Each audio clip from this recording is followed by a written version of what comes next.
बघा, जयजी शिंदे यांचं कार्य काय आहे?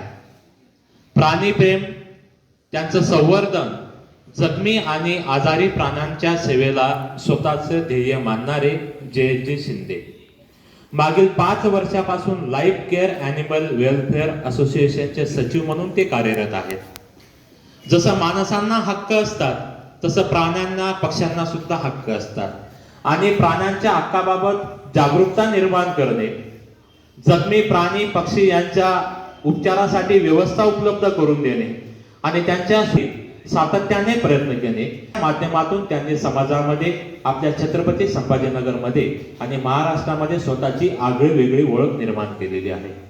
प्राणी सेवेच्या बरोबरच समाजातील सर्वसामान्य नागरिकांच्या गरजांकडे सुद्धा ते मनापासून लक्ष देतात आणि म्हणून एक समाजसेवक म्हणून देखील उल्लेखनीय योगदान त्यांचं या शहरामध्ये राहिलेलं आहे। समाजाशी नाळ जोडून प्राण्यांच्या वेदनेला प्रतिसाद देणारे हे त्यांचं कार्य पाहून आपल्याला मिळेल।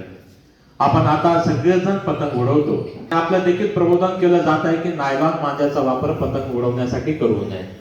नायलॉन मांजा विरोधी जनजागृती मोहिमेमध्ये त्यांचा नेहमीच सक्रिय सहभाग राहिलेला आहे।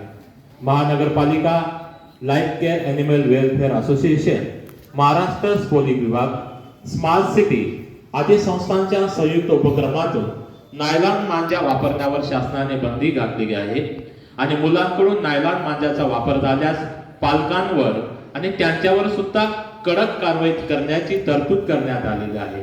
नायलॉन मांजाचे दुष्परिणाम फक्त आपल्यालाच नाही तर प्राणी आणि पक्षी यांना सुद्धा भोगावे लागतात।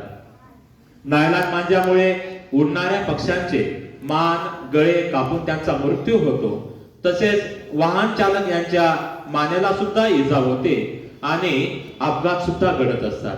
म्हणून मुलांनी रस्त्यावरती पतंग पकडण्यासाठी धावधाव सुद्धा करू नये। तसेच विजेच्या तारांना पतंगाचा मांजा जर त्याचा स्पर्श झाला तर आपल्याला सुद्धा शॉक त्या ठिकाणी बसू शकतो आणि असं प्रबोधन करण्याचं कार्य या ठिकाणी जयजी शिंदे आपल्या छत्रपती संभाजीनगर मध्ये करत असतात।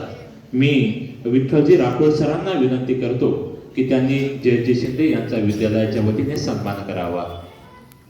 सगळे शॉल, सन्मानपत्र, भेटवस्तू आणि पुष्पगुच्छ देऊन या ठिकाणी विद्यालयाच्या वतीने जयजी शिंदे यांचा या ठिकाणी सन्मान होईल।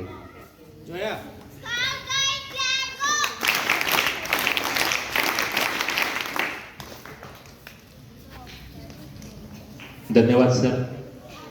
अतिशय मोठं व्यक्तिमत्व आजच्या या कार्यक्रमासाठी आपल्याला लाभलेलं आहे। बघा विद्यार्थी मित्रांनो, आपलं शिक्षण